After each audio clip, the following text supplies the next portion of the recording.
College इलेक्शनपासून ते राजकीय सल्लागार पर्यंतचा प्रवास नेमका कसा होतो? एखाद्या व्यक्तीचं काम खूप चांगल्या प्रकारे आहे, पण ते कम्युनिकेशनद्वारे त्याला पोहोचवता येत नाही.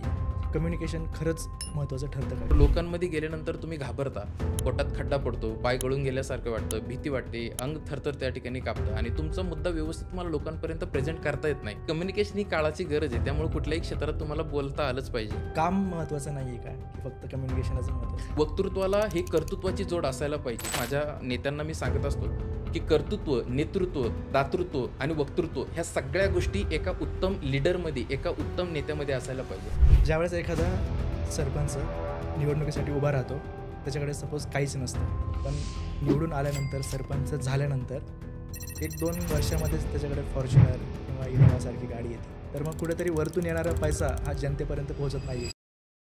नमस्कार, मी शुभम पवार.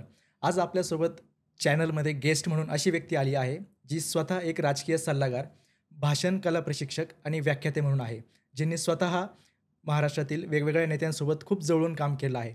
तर ती व्यक्ती आज स्वतः त्यांचा अनुभव आपल्यासोबत शेअर करणार आहेत. त्या व्यक्तीचं नाव आहे महेश गोरे सर. महेश सर, नमस्कार. तुमचं धन्यवाद. खूप खूप स्वागत आपल्या या चॅनलमध्ये. धन्यवाद. तर एक कॉलेज इलेक्शनपासून ते राजकीय सल्लागार इथपर्यंतचा प्रवास नेमका कसा होता? खरं तर मी ज्यावेळेस महाविद्यालयीन शिक्षण माझं पूर्ण केलं, तर पूर्ण केल्यानंतर माझ्या काही गोष्टी डोक्यामध्ये होत्या, की करिअर म्हणून आपण नेमकं काय करायला पाहिजे? तर करिअर म्हणून काय करायचं? तर बऱ्यापैकी त्यावेळेस स्पर्धा परीक्षेचं वातावरण होतं आणि मग मी UPSCची तयारी चालू केली. पण UPSCची तयारी करत असताना त्या ठिकाणी माझे गुरु म्हणजे आदरणीय अविनाशजी धर्माधिकारी सर यांचा माझा चांगला संपर्क आला आणि त्यानंतर ते कायम त्यांच्या व्याख्यानांमध्ये सांगायचे, की तुमचं आवडीचं क्षेत्र निवडा आणि निवडलेल्या क्षेत्रामध्ये उत्तम आणि प्रतिभावंत व्हा. मग कुठेतरी वाटायला लागलं, की आपल्याला आवडतं काय? तर आपल्याला बोलायला आवडतं. आपल्याला आपलं मत मांडायला आवडतं. आपल्याला लोकांना एखादा सल्ला द्यायला चांगला आवडतो आणि त्या सल्ल्याचा समोरच्याला चांगला फायदा होतो. म्हणून त्या ठिकाणी मी ठरवलं, की आपण राजकीय सल्लागार, भाषण कला प्रशिक्षक किंवा व्याख्याता अशा काहीतरी पद्धतीचा आपण काहीतरी एक वेगळा करिअरचा विचार करू शकतो का? आणि निश्चितपणे आज जर तुम्ही बघितलं, तर जसं सोंगट्यांचा खेळ आता चालू झालेला आहे, की तुम्हाला इतके मार्क असतील तर तुम्ही ही साईड घ्या, इतके मार्क असेल तर ती साईड घ्या किंवा मग करिअर करायचं तुम्ही सिव्हिल इंजिनिअर व्हा, मेकॅनिकल इंजिनिअर व्हा, जॉब करता IT मध्ये करा. पण कायमच मला वाटायचं, की आपण काहीतरी वेगळं क्षेत्र निवडलं पाहिजे आणि त्यानुसार मग मी राजकीय सल्लागार आणि भाषण कला प्रशिक्षक या क्षेत्राकडे वळालो.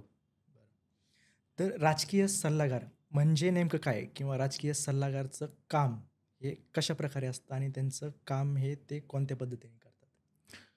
नक्कीच ज्यावेळेस एखादा नेता राजकारणामध्ये सक्रियपणे काम करत असतो, तर बऱ्याचदा त्याला एक असा प्रश्न पडतो, की कळतंय पण वळत नाही.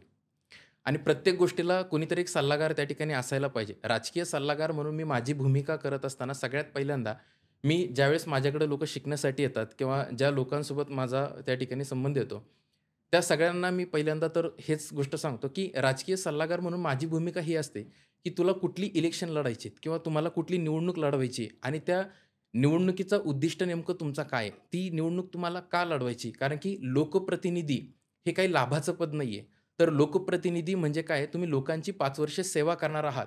तर ती सेवा करण्याच्या अगोदर तुमचा व्हाय हा क्लिअर असायला पाहिजे. आणि म्हणून त्या ठिकाणी मला असं कुठेतरी वाटतं, की राजकीय सल्लागार म्हणून तुमचा व्हाय अगोदर क्लिअर केला पाहिजे. त्यानंतर तुमचं संभाषण कौशल्य, तुमचं भाषण कौशल्य, लोकांमध्ये मिसळण्याची तुमची कला आणि तिथपासून तुम्ही कुठल्या वयामध्ये असताना किंवा तुम्ही कधी एखाद्या पक्षाची निवड करावी आणि त्या पक्षातून तुम्ही स्वतःचं राजकीय करिअर हे कसं ग्रोथ करू शकता, ह्या सगळ्या गोष्टींची म्हणजे सकाळी झोपेतून उठल्यापासून तर रात्री झोपेपर्यंत प्रत्येक गोष्टी जी राजकीय नेत्याने करायला हवी, अशा सगळ्या गोष्टींचा त्या ठिकाणी मी सल्ला देण्याचं काम करतो. कम्युनिकेशन स्किल किंवा संभाषण हे आपल्या रोजच्या आयुष्यामध्ये कसं महत्त्वाचं आहे? कारण फील्ड कोणती जरी असेल, भले ती मग IT इंडस्ट्री असेल किंवा राजकारण असेल किंवा मीडिया असेल, तर त्यामध्ये कम्युनिकेशन काय भूमिका बजावते? शुभमजी, मला असं वाटतं तुमच्या प्रश्नातच त्या ठिकाणी एक उत्तर आहे. क्षेत्र कोणतं जरी असलं, तरी त्याच्यामध्ये एक चांगला संवाद साधणं ही काळाची आता त्या ठिकाणी गरज आहे. पूर्वीच्या काळी अशा काही गोष्टी फार महत्त्वाच्या नव्हत्या. पण आता जर 21वं शतक तुम्ही बघितलं, राजकारण असो, समाजकारण असो, अर्थकारण असो, व्यवसाय असो, उद्योग व्यवसाय असो, कुठल्याही क्षेत्रात जरी गेलं, तरी तुम्हाला तुमचं नेतृत्व निर्माण करण्यासाठी त्याला वक्तृत्वाची जोड द्यावी लागते. आणि म्हणून मला असं वाटतं, की राजकारणात तर सगळ्यात महत्त्वाचं येतं तो म्हणजे तुमचा संवाद, तुमची वक्तृत्व शैली. तुम्ही कमी काळात लोकांना जर अटॅच तुम्हाला व्हायचं असेल किंवा लोकांपर्यंत पोहोचायचं असेल, तर सगळ्यात प्रभावी साधन म्हणजे वक्तृत्व म्हणजेच भाषण कला आहे.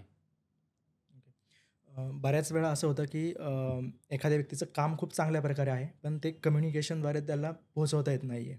त्यामुळं विषय हा येतो की त्याचं काम चांगलं नाही आहे, कम्युनिकेशन खूप चांगलं आहे, तर कम्युनिकेशनच्या जोरावरती त्या व्यक्तीचं प्रमोशन होतं किंवा ती वरच्या पदावरती जाते. तेच दुसऱ्या बाजूला त्या व्यक्तीचं काम खूप चांगलं आहे, पण त्याला ते मांडता येत नाही, प्रेझेंट करता येत नाही आहे. त्याला कम्युनिकेशनमध्ये तो कुठेतरी कमी पडतो आहे. तर त्या ठिकाणी कम्युनिकेशन खरंच महत्त्वाचं ठरतं का? किंवा मग कम्युनिकेशन हा रोल महत्त्वाचा ठरतो का? हो, नक्कीच. अशा प्रकरणांमध्ये मला असं वाटतं तुमच्या प्रश्नात परत एकदा उत्तर आहे, की कम्युनिकेशन ही काळाची गरज आहे. त्यामुळे कुठल्याही क्षेत्रात तुम्हाला बोलता आलंच पाहिजे. त्यामुळं मला असं वाटतं, की मुळात ह्या प्रश्नाचं उत्तर देत असताना मी एवढं सांगेल, की कुठल्याही क्षेत्रात जा, तुम्ही बोला. जोपर्यंत तुम्ही बोलत नाही आता बऱ्याचदा काय होतं, की आता डिजिटल मीडिया आली आणि अनेक लोकं डिजिटल मीडियाचा चांगला वापर करताना मला दिसून येतात. परंतु त्याच बाबत जर तुम्ही बघितलं, तर लोकांमध्ये गेल्यानंतर तुम्ही घाबरता. पोटात खड्डा पडतो, पाय गळून गेल्यासारखं वाटतं, भीती वाटते, अंग थरथर त्या ठिकाणी कापतं आणि तुमचा मुद्दा व्यवस्थित तुम्हाला लोकांपर्यंत प्रेझेंट करता येत नाही. मला असं वाटतं किती जरी प्रभावी सोशल मीडिया वापरली, तरीसुद्धा जोपर्यंत तुम्ही लोकांमध्ये जाऊन प्रचार करत नाही, लोकांमध्ये जाऊन तुम्ही भाषण करत नाही, तुम्ही बोलत नाही, तोपर्यंत तुम्हाला ते यश मिळेल का? हा एक मोठा प्रश्न निर्माण होतो.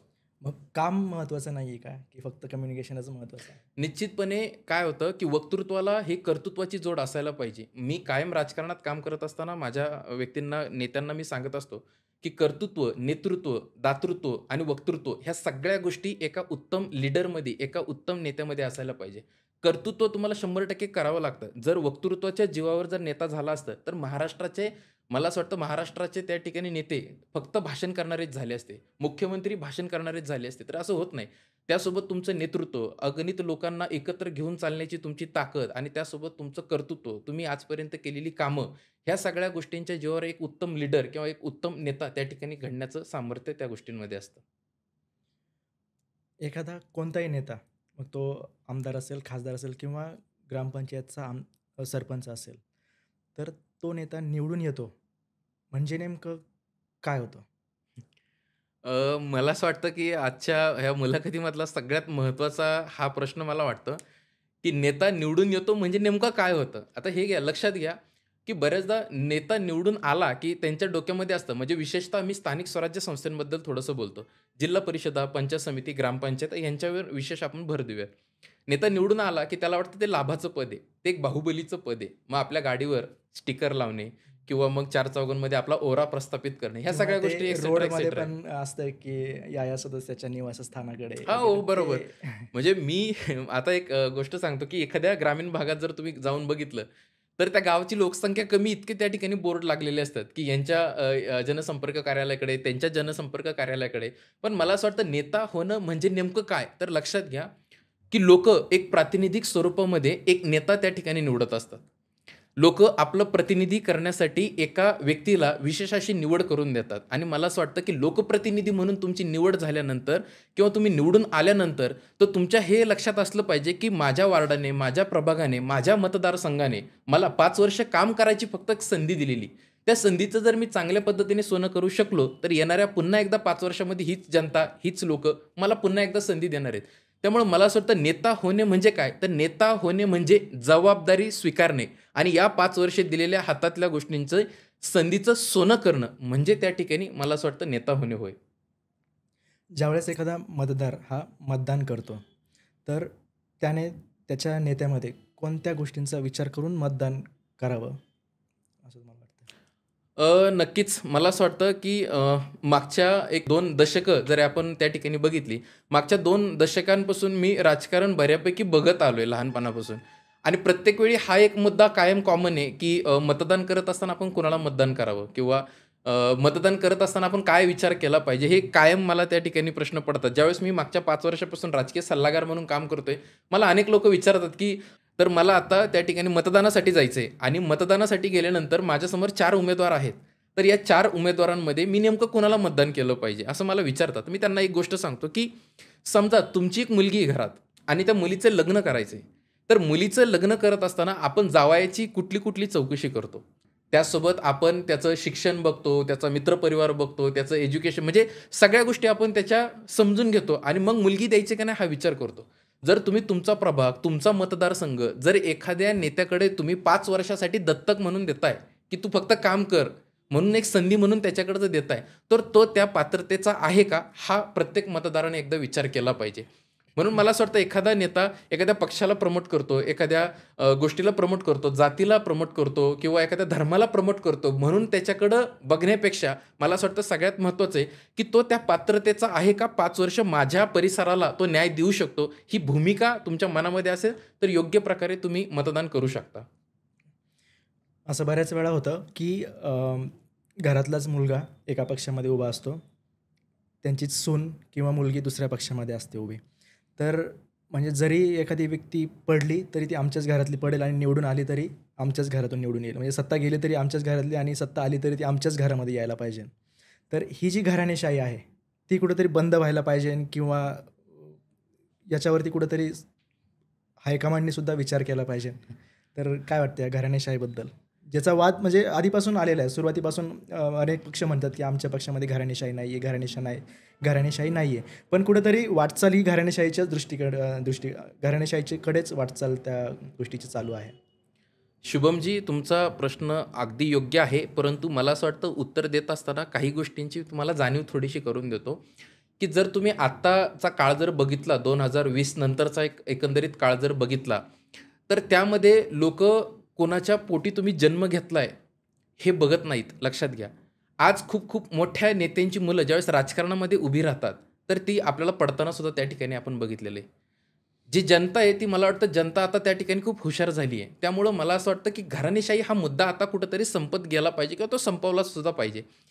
जो पात्रतेचा आहे, जो त्या गोष्टीला लायक आहे, जो योग्य आहे असा उमेदवार ज्यावेळेस उभा राहतो, तो नो डाऊट त्या ठिकाणी निवडून येतो. पण त्यासाठी त्याला कुणाच्या पोटी जन्म घ्यायचा हे काय आता मॅटर त्या ठिकाणी करत नाही आणि लोकं मला असं वाटतं फार असता काही हुशार झालेली आहेत. त्यामुळं लोकांना कळतं की कुणाला निवडून द्यायचं आणि कुणाला घरी बसवायचं, कुणाला संपवायचं लोकं त्या ठिकाणी कळतं. म्हणून मला असं वाटतं मुळात आता घराणेशाही कुठं राहिलेली नाही आहे. आणि माझं एक आवडीचं कायम वाक्य मी ते कायम सांगत असतो, की "राजा का बेटा राजा नहीं बनेगा, जो लायक है, जो काबिल है, वो राजा बनेगा." आणि त्याच पद्धतीने मला असं वाटतं तुमच्यात त्या क्षमता असतील, नेतृत्व, वक्तृत्व सगळ्या गोष्टी असतील तुमच्याकडे, तर निश्चितपणे तुम्हाला लोकं लीडर म्हणून स्वीकारतात. त्यामुळे घराणेशाहीबद्दल मला असं फार काही विशेष वाटत नाही. अनेक नेते आहेत ज्यांचं काम खूप चांगल्या प्रकारे आहे, पण ते लोकांपर्यंत पोहोचलेलं नाही आहे. तर सध्याच्या काळामध्ये पारंपरिक माध्यम आणि डिजिटल मीडिया हे दोन्ही किती उपयोगी आहेत किंवा सध्या कोणत्या गोष्टींचा वापर हा जास्त व्हायला पाहिजे लोकांपर्यंत त्यांची कामं पोहोचण्यासाठी? हे बघा, या महाराष्ट्रामध्ये डिजिटल मीडियाचा वापर करणारे अनेक चांगले नेते मी त्या ठिकाणी बघितलेले आहे. पण केवळ प्रिंट मीडिया किंवा डिजिटल मीडियाचा वापर तुम्ही करत असाल, तर लोकं तुम्हाला निवडून देतील, हा एक भ्रम त्या ठिकाणी आहे. 2014 नंतर सोशल मीडियाचं जर आपण माध्यम बघितलं, 2014 नंतर प्रभावी सोशल मीडिया त्या ठिकाणी वापरण्यात आली, निश्चित नो डाऊट, आणि त्याचा फायदासुद्धा झाला. परंतु आजकाल जर तुम्ही बघितलं तर सोशल मीडियावर विश्वास न ठेवणाऱ्यांची संख्यासुद्धा आता त्या ठिकाणी मोठ्या प्रमाणात वाढत चालली आहे. त्यामुळं राजकारणात काम करत असताना तुम्हाला दोन्हींचा समन्वय साधणं त्या ठिकाणी महत्त्वाचं वाटतं. तुम्ही सोशल मीडियावर कितीही गोष्टी दाखवा, परंतु जनतेमध्ये मिसळून ज्यावेळेस तुम्ही भाषण करत नाही, संवाद त्यांच्याशी साधत नाही, गावभेट दौरे त्या ठिकाणी आयोजित करत नाही, लोकांना जाणून तुम्ही घेत नाही, जोपर्यंत फिजिकली तुम्ही लोकांपर्यंत पोहोचत नाही, तोपर्यंत लोकं तुम्हाला त्या ठिकाणी स्वीकारत नाही. त्यामुळं फक्त आपण डिजिटल मीडियाचा वापर केला तर आपण निवडून येऊ, मला असं वाटतं ही एक भ्रम आहे. जर तुम्ही घरातच बसून इलेक्शन लढवायचे ठरवलं तर लोकं तुम्हाला निवडून देणार नाहीत. त्यासाठी तुम्हाला घर सोडावं लागेल, घराचा उंबारटा सोडावा लागेल, लोकांमध्ये जावं लागेल. त्यामुळं दोन्हींचा तुम्ही त्या ठिकाणी समतोल राखणं गरजेचं आहे. फार काही पारंपरिक गोष्टी वापरा मी असं निश्चितपणे सांगत नाही. पण या पारंपरिकतेनुसार तुम्हाला डिजिटल मीडियासुद्धा योग्य रीतीने त्या ठिकाणी हाताळता आलं पाहिजे. कमी काळामध्ये जास्त लोकांपर्यंत पोहोचायचं असेल तर मला वाटतं डिजिटल हे खूप चांगलं त्या ठिकाणी प्रभावी असं माध्यम आहे. समजा आज मी 25 वर्षाचा आहे. मी राजकारणामध्ये झिरो आहे. मला त्याची काहीच कल्पना नाही आहे. मी हा पॉडकास्ट बघितल्यानंतर मला राजकारणामध्ये काय करायचं आहे माहीत नाही. फक्त एवढंच की मला राजकारणामध्ये यायचं आहे आणि सुरुवात करायची, फाडून टाकायचं आहे. तर त्यासाठी कोणत्या म्हणजे स्टेप बाय स्टेप काय करावं लागेल? ओके. आता आपण आपण मनामध्ये घेऊयात, की तुमचं वय वर्ष आता सध्या 25 आहे किंवा तुम्ही तरुण आहात आणि तुम्हाला राजकारणामध्ये यायचं आहे. तर सगळ्यात पहिल्यांदा आपण काय केलं पाहिजे? तर लक्षात घ्या, मला असं वाटतं, की आपण 3 स्टेजमध्ये त्याची थोडी माहिती घेऊयात, की सगळ्यात पहिल्यांदा तुम्ही काय करा, की तुम्ही तुमच्या गावात, तुमच्या भागात, जिथं तुम्ही नगरपालिका लढत असेल, तर तुमच्या वार्डात, प्रभागात जिथं असेल तिथं, सगळ्यात पहिल्यांदा तुम्ही लोकांमध्ये मिसळायला चालू करा. तिथली जे काही छोट्या-मोठ्या संघटना असतील, जातीच्या आधारे निर्माण झालेल्या, धर्माच्या आधारे निर्माण झालेल्या किंवा गणेश मंडळं असतील किंवा इतर कुठली मंडळं असतील किंवा काहींचे क्लब असतात, तर त्या क्लबला अशा पद्धतीने तुम्ही हळू कनेक्ट व्हायला सुरू करा. ज्यावेळेस तुम्ही कनेक्ट होता, त्यावेळेस तुमची ओळख कुठेतरी तुमच्या भागामध्ये हळू निर्माण व्हायला एक सुरुवात होते. ही तुमची प्राथमिक स्टेज आहे, की लोकांमध्ये मिसळायला चालू करा.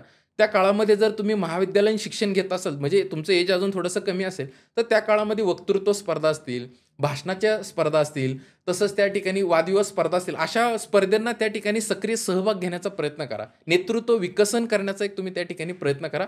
हा पहिला स्टेज झाला. सेकंड स्टेज घेत असताना आपल्या डोक्यामध्ये हे पाहिजे, की माझ्या जीवावर, माझ्या पाठीमागं काही लोकांचं त्या ठिकाणी समर्थन असलं पाहिजे. मी कायम सांगतो, की राजकारणात तरुण पोरं येतात, ते पटकन एखाद्या पक्षाकडे आकर्षित होतात आणि त्या पक्षाकडून लगेच एखादं पद घेतात आणि काम चालू करतात. मला असं वाटतं, तुमचं नाव फार असं काही मोठं होत नाही. तुम्ही स्वतःचं स्वकर्तृत्व इतकं मोठं निर्माण करा, की पक्षाला वाटायला पाहिजे, की अरे हा युवक आपल्याकडे असायला पाहिजे. हा युवक आपल्याकडे असला पाहिजे. आता एक गोष्ट लक्षात घ्या, तुम्ही एखाद्या पक्षात गेले, त्या पक्षासोबत काम केलं, 2 वर्षानंतर तुमच्या लक्षात आलं, की त्या पक्षाची विचारधारा मला मॅच होत नाहीये किंवा त्या पक्षामुळं मला काही भविष्यात फायदा नाही. अशा वेळी तुम्ही ठरवलं, की मला आता पक्ष बदलायचा आहे. तर ज्यावेळेस तुम्ही पक्ष बदलण्याचा निर्णय घेता, तुम्हाला जोडलेली माणसं ही पक्ष बघून तुमच्यासोबत आलेली असतात. ती लोकं हळू आपोआप कमी होऊन जातात आणि तुमचा ओरा कमी होतो. म्हणून मी कायम सांगतो, की सुरुवातीला स्वकर्तृत्वावर मोठे व्हा. स्वतःची ताकद निर्माण करा आणि जी काही जनता तुमच्यासोबत असेल, त्यांना घेऊन तुम्ही एखाद्या राजकारणातल्या एखाद्या पक्षाच्या विचारधारा जी तुम्हाला बरी वाटते किंवा त्या विचारधारेमध्ये तुम्ही मॅच आहात आणि त्या पक्षातून तुम्हाला पुढे एक राजकीय ग्रोथ चांगली दिसते. अशा वेळेस तुम्ही त्या ठिकाणी गेलं पाहिजे आणि हळू तिथून पुढे तुमच्या करिअरच्या संधी होतात. आणि सगळ्यात शेवटी जर आपण बघितलं, तर प्राधान्यक्रम ठरवा, की माझ्या या वयाला मी कुठपर्यंत पोहोचलो पाहिजे. कारण की बऱ्याचदा मी अनेक लोकं बघितलीत, खरं तर ते आमदार होण्याच्या पात्रतेचे असतात. परंतु ते नगरसेवक हे पद कधी सोडतच नाहीत. मला असं वाटतं, की एकदा उपभोगलं, दोनदा उपभोगलं सोडा ना. तुमची पात्रता अजून वर आहे. तुम्ही तिकडं डोकं लावा. पण बऱ्याचदा काय होतं, ह्याच्या विरुद्ध काही लोक असे असतात, की ते थेट पहिल्यांदा आमदारकीचा विचार करतात. थेट जिल्हा परिषदचा विचार करतात. पण मला असं वाटतं, की ते तुम्ही ठरवलं पाहिजे, की तुम्ही किती लोकांपर्यंत पोहोचलाय. जो व्यक्ती जिल्हा परिषदेची एखादी निवडणूक लढवतो आणि तिथं त्या ठिकाणी पडतो आणि त्याच्यानंतर तो ग्रामपंचायतमध्ये गावात उभा राहतो, तर मला असं वाटतं हे खूप चुकीच्या पद्धतीने होतं. त्यामुळं तुम्ही जर पंचायत समिती लढताय ना, तर पुढची इलेक्शन तुमची जिल्हा परिषद असली पाहिजे. म्हणजे स्टेप बाय स्टेप तुम्ही वर जाण्याचा तुमचा प्रवास केला पाहिजे. आणि बऱ्याचदा असा एक क्राउड मला बघायला भेटतो, की जी इलेक्शन येईल त्याच्यामध्ये फॉर्म भरायचा. प्रत्येक निवडणुकीला फॉर्म भरायचा. मला वाटतं मुळात ते राजकारणाला फार असं काही गांभीर्याने त्या ठिकाणी घेत नाहीत. म्हणून आमच्यासारख्या राजकीय सल्लागारांची त्या ठिकाणी गरज भासते. पण बऱ्याच वेळा असं पण होतं, की एखाद्या नेत्याचं नाव असतं, सेम नावाचीच व्यक्ती त्या भागामध्ये अजून एखादी दुसरी असते. फक्त मत कमी करण्यासाठी म्हणून त्या व्यक्तीला उभं केलं जातं जाणीवपूर्वक. तर त्यासुद्धा गोष्टी बऱ्याच होतात. नक्कीच सांगतो याबद्दल, कारण की हा एक राजकारणाचा भाग आहे. लक्षात घ्या. परिवर्तन ही संसार का नियम हे भगवान श्रीकृष्णांनी त्या ठिकाणी सांगितले.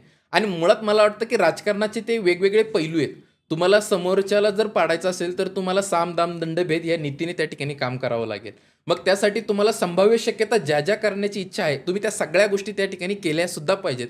कारण की निवडणुकीमध्ये तुम्ही कसे लढताय हे महत्त्वाचं नाही, तुम्ही जिंकताय का हे त्या ठिकाणी महत्त्वाचं आहे. तुम्ही गांधी मार्गाने जा किंवा तुम्ही सावरकर मार्गाने जा. मार्ग जाण्याचा त्या ठिकाणी मला फार असं काही महत्त्वाचं वाटत नाही. कदाचित आपले जे काही श्रोते असतील त्यांना कदाचित मार्ग महत्त्वाचा वाटत असेल, तो ज्याचा त्याचा प्रश्न आहे. पण मला असं वाटतं, तुम्ही एकदा खुर्चीवर बसलात, तुम्ही एकदा निवडून आलात, की तुम्ही जे सांगता ते लोकांना खरं वाटायला चालू होतं. त्यामुळं त्या गोष्टीचं मला वाटतं तुम्हाला उत्तर समजलं असेल. एक काळ होता, ज्या काळामध्ये महाराष्ट्राने संपूर्ण देशाचं नेतृत्व केलं होतं आणि प्रबोधन केलं होतं. पण आत्ताची सध्याची परिस्थिती अशी आहे, की महाराष्ट्राचं जे राजकारण आहे ते पूर्ण ढासळलेलं आहे, पूर्ण त्याची पातळी खालवलेली आहे. तर या सध्याची परिस्थिती बघता तरुण पिढीने कुठेतरी राजकारणामध्ये येणं गरजेचं वाटतं का, भविष्यासाठी किंवा महाराष्ट्राच्या भविष्यासाठी? हो, निश्चितपणे या महाराष्ट्राने आणि या देशाने अनेक सारे तरुण युवक त्या ठिकाणी आता राजकारणामध्ये प्रमोट केलेले आहेत. आणि मला असं वाटतं की आजचे जर युवक तुम्ही त्या ठिकाणी बघितले तर ते अभ्यासू आहेत, संयमी आहेत, त्या ठिकाणी प्रभावी आहेत आणि चांगल्या पद्धतीने त्या ठिकाणी काम करत आहेत. मला असं वाटतं या प्रश्नासाठी एक मला उदाहरण द्यावंसं वाटतं ते म्हणजे डॉक्टर ए.पी.जे. अब्दुल कलामांचं. त्यांनी सांगितलं होतं की 2020 सालचा भारत हा तरुणांचा भारत असेल. या देशामध्ये तरुणांची संख्या खूप मोठ्या प्रमाणात आहे आणि तरुण योग्य दिशेने जर राजकारणात आला तर मला असं वाटतं या देशाला जगात महासत्ता होण्यापासून त्या ठिकाणी कोणीही रोखू शकत नाही. त्यामुळे निश्चितपणे राजकारणामध्ये युवकांचा चांगला समावेश असला पाहिजे आणि त्याबाबत मला असं वाटतं आत्ताचे जे काही आपले प्रमुख आपल्या महाराष्ट्रातले जे काही नेते आहेत यांनी अनेक साऱ्या तरुणांना त्या ठिकाणी संधी दिलेली. म्हणजे आदरणीय देवेंद्रजी फडणवीस साहेबांबद्दल बोलायचं तर त्यांनी अनेक साऱ्या तरुणांवर विश्वास ठेवला. त्यांना तिकीटं दिलं, निवडून सुद्धा आणण्याचं काम त्या ठिकाणी केलं. मला असं वाटतं निश्चितपणे ही एक आनंदाची गोष्ट आहे, की युवक राजकारणात आला पाहिजे. 100% नो डाऊट. महाराष्ट्रामध्ये तुम्ही अनेक नेत्यांना भेटलात. त्यांच्यासोबत जवळून काम करण्याचं तुमचं जे काम म्हणजे जवळून काम करण्याची संधी तुम्हाला भेटली. तर तेवढ्या सर्वांमध्ये असं एखादं तरुण व्यक्तिमत्व जे पाहता क्षणी किंवा काम करताना सुरुवातीलाच तुमच्या मनावर एक छाप पाडणारं होतं, असं कोणतं नेतृत्व? हे बघा आता मी बऱ्याच लोकांसोबत काम केलं, परंतु मला वाटतं त्या गोष्टीची गोपनीयता असणं त्या ठिकाणी गरजेचं आहे. पण मी हे सांगतो, की एक युवक म्हणून राजकारण करत असताना महाराष्ट्रातले जे काही तरुण आत्ताचे आमदार आहेत, ते सगळे एक्सलंट लेव्हलला काम करतात. म्हणून लोकांनी त्यांना संधी दिलेली, नो डाऊट. परंतु याच्यामध्ये जर प्रातिनिधिक स्वरूपामध्ये एखादं मला नाव घ्यायचं म्हटलं, तर त्या ठिकाणी माजी गृहमंत्री आदरणीय आर.आर.आबा पाटील यांचे चिरंजीव म्हणजे रोहित पाटील हे मला असं वाटतं खूप चांगलं उदाहरण आहे. युवकांसाठी चांगलं उदाहरण आहे. मला असं वाटतं अनेक सारे महाराष्ट्रातले त्यांचे विरोधकसुद्धा आहेत. परंतु कुठलेही विरोधक त्यांना विरोधक मानत नाहीत. मला असं वाटतं ही सगळ्यात महत्त्वाची गोष्ट आहे. महाराष्ट्रामध्ये असे बाकीचे सुद्धा नेते आहेत. म्हणजे त्याच्यात आपण नितीनजी गडकरी साहेबांचं उदाहरण घेऊ शकतो, की विरोधकसुद्धा सन्मानाने ज्यांचं नाव घेतात आणि असे तरुण आपल्या महाराष्ट्राच्या राजकारणात सध्या काम करतायत. त्यांना कळतं, की संयम कधी ठेवायचा, कुठं कुणाशी बोलत असताना किती पोलाइटली बोलायचं. म्हणजे माझा 1-2 वेळेस त्यांच्याशी जो संपर्क काही आला, तर त्या संपर्कामधून माझ्या लक्षात आलं, की समोरचा व्यक्ती कोण आहे हे कधीच बघत नाही. आपल्या समोर आलेला प्रत्येक माणूस हा आपल्यासाठी काहीतरी नवीन संधी घेऊन येणारा असू शकतो. त्याच्याशी बोलताना, त्याच्याशी वागताना आपण संयमाने त्या ठिकाणी बोललं पाहिजे आणि खूप चांगली गोष्ट मला त्यांच्याकडे पाहून बघायला मिळते. मला असं वाटतं महाराष्ट्रातल्या तरुणांनी एक चांगलं आदर्श उदाहरण म्हणून आपण त्यांचं घेऊ शकतो निश्चितपणे. म्हणजे जशा प्रकारे आर.आर. पाटील यांचा साधेपणा होता, स्वभाव होता, एकदम ते चेहऱ्यामधूनच किंवा बोलण्यातूनच, हावभावामधूनच ते दिसत होतं. बरोबर. सेम तसंच एक व्यक्तिमत्व म्हणजे रोहित पाटील हे येस, सुद्धा त्यांच्याकडे येस. पण बघितल्यानंतर हो. वाटतं की एक त्यांचंच प्रतिबिंब आहे किंवा हं. त्यांच्या बोलण्यातून जो साधेपणा आहे तो बरोबर. लगेच कॅच हो, हो, होतो. हो. खूप कमी काळामध्ये त्यांनी जे नेतृत्व त्या ठिकाणी निर्माण केलं, वक्तृत्व निर्माण केलं, कुठेतरी आजही आम्हाला असं वाटतं, की आबा जिवंत आहेत. आबा बोलतायत, असं आम्हाला कायम त्या ठिकाणी वाटत राहतं. त्यामुळे मला असं वाटतं महाराष्ट्राचा आश्वासक चेहरा म्हणून आम्ही त्यांना कायम बघतो. ज्यावेळेस म्हणजे पद कोणतंही असो किंवा विभाग कोणताही असो, त्याच्यामध्ये काम करताना एक राजकीय सल्लागार हा ही भूमिका किती महत्त्वाची ठरते? मला असं वाटतं निश्चितपणे कळतंय, पण वळत नाही हा प्रकार कायम आपल्याला बघायला भेटतो. बऱ्याचदा नेत्यांना सुद्धा कळत असतं, की अरे हे करणं योग्य आहे, हे करणं अयोग्य आहे. परंतु परिस्थिती कधी-कधी अशी निर्माण होते, की आपल्याला कोणाशी तरी संवाद साधता आला पाहिजे त्या ठिकाणी. म्हणजे एक साधं उदाहरण द्यायचं म्हटलं, तर मला वाटतं महाभारताचं बेस्ट आपण उदाहरण त्या ठिकाणी देऊयात. ज्यावेळेस अर्जुनाने धनुष्य पहिल्यांदा उचलला आणि तो स्वकीयांच्या विरुद्ध उचलला होता. त्याच्याच जवळचे आप्तेष्ट, नातेवाईक त्यांच्यासमोर उभे होते. तर त्यांच्यावर ज्यावेळेस धनुष्य पहिल्यांदा उचलला, तर त्याचे हात त्या ठिकाणी अर्जुनाचे थरथर कापत होते. आणि त्यावेळेस त्याला कळत होतं, की हे धर्मयुद्ध आहे. धर्मयुद्धामध्ये सर्व काही माप असतं. धर्मयुद्धामध्ये तुम्हाला जिंकायचं असतं. परंतु ज्यावेळेस तुमचे हात त्या ठिकाणी कापतात, त्यावेळेस तुमच्या आयुष्यात एक सल्लागार चांगला असायला पाहिजे. जो सल्लागार तुम्हाला हे सांगू शकतो, की हे धर्मयुद्ध आहे. पार्थ तू धनुष्य घे आणि त्या ठिकाणी संहार कर. आणि मला असं वाटतं म्हणून राजकीय सल्लागाराची एक भूमिका ही प्रत्येक क्षेत्रामध्ये तुम्ही राजकारणात असो किंवा समाजकारणात असो, एक सल्लागार चांगला असला पाहिजे. तो कोणीही असू शकतो. तो वेगळ्या क्षेत्रातला सुद्धा असू शकतो. तुमच्या जवळचा असू शकतो, लांबचा असू शकतो. वयाने कदाचित तुमच्यापेक्षा कमी असू शकतो.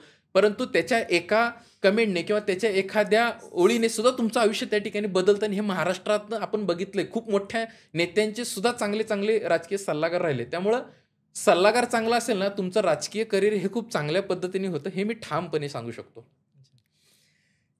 जी तरुण पिढी आहे, जी राजकारणामध्ये येऊ इच्छिते. पण हे सर्व जे गलिच्छ वातावरण जे आता सध्या तयार झालेलं आहे, ते बघून त्यांच्या मनामध्ये कुठेतरी एक निगेटिव्हिटी तयार झालेली आहे.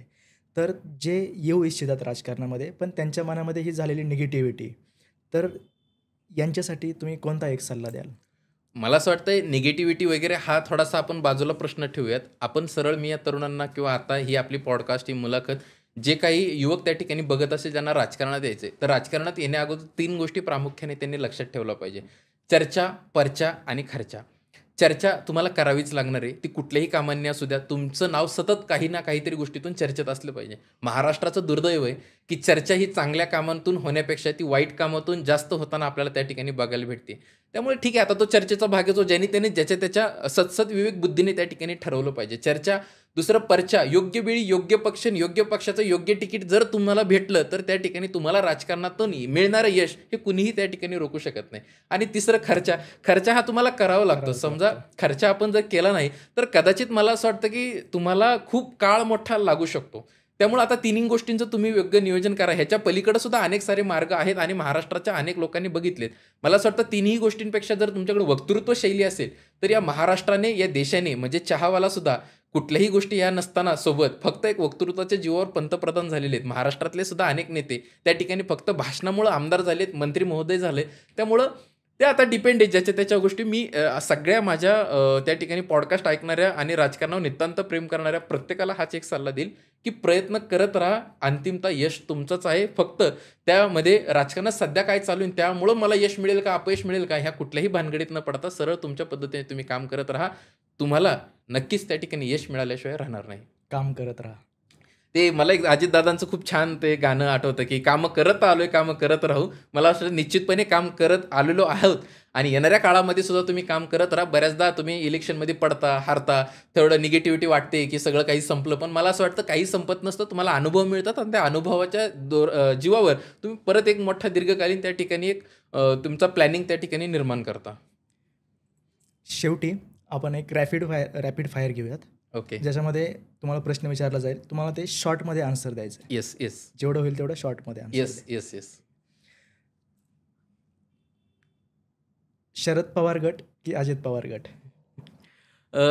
मी याचं शॉर्टकटमध्ये उत्तर देणार नाही. त्याचं कारण असं आहे, ज्यावेळेस आदरणीय सन्माननीय राजसाहेब ठाकरे यांनी त्या ठिकाणी आदरणीय शरदचंद्रजी पवार साहेबांची एक मुलाखत घेतली होती आणि त्या मुलाखतीमध्ये असाच एक ट्रिकी क्वेश्चन विचारला होता की उद्धव ठाकरे की राज ठाकरे, आणि पवार साहेबांचं त्या ठिकाणी उत्तर होतं की ठाकरे कुटुंब.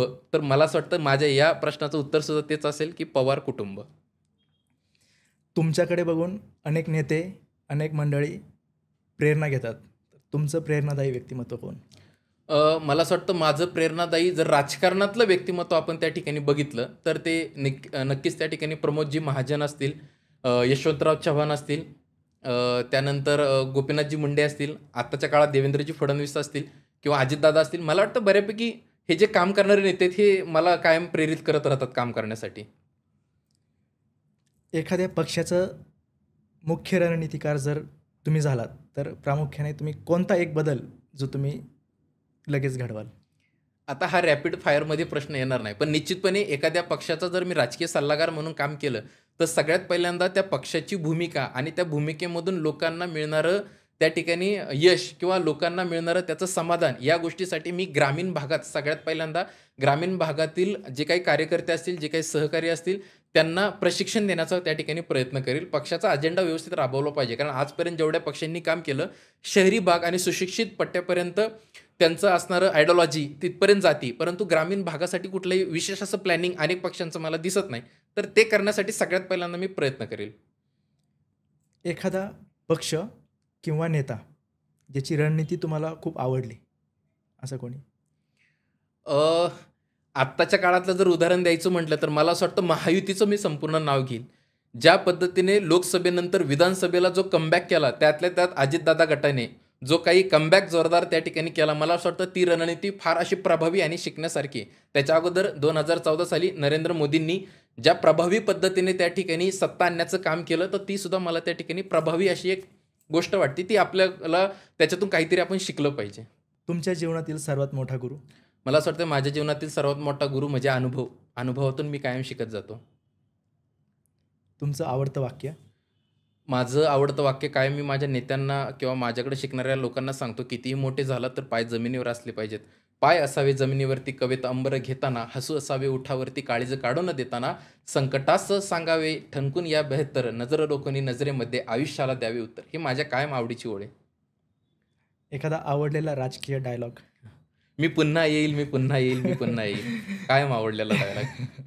पण आले सुद्धा होते. थोडा आले उशीर सुद्धा होते झाला, म्हणून तो आवडला. थोडा उशीर झाला पण आले. नाही, नाही. ते सगळ्या महाराष्ट्राला माहीत आहे, की मी पुन्हा येईल आणि ते आले सुद्धा. येस.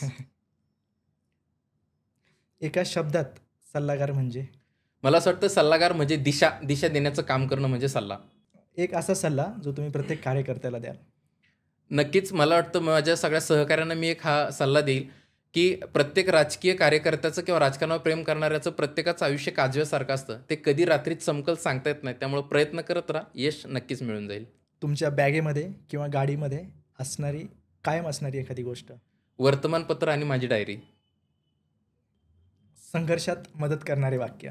मला वाटतं सन्माननीय राजसाहेबांची ही ओळ आहे, कदाचित मी चुकत नसेल तर हीच ओळ आहे, की हो हे शक्य आहे. मला ही कायम प्रत्येक माझ्या अडचणींच्या काळामध्ये ही गोष्टीची आठवण येते, की येस हो हे शक्य आहे. या चॅनलला सबस्क्राईब नक्की करा, की जेणेकरून आम्ही प्रत्येक व्हिडिओमध्ये नवनवीन गेस्टला बोलवू, ज्यांनी प्रत्येक क्षेत्रामध्ये काही ना काहीतरी चांगलं काम केलेलं आहे.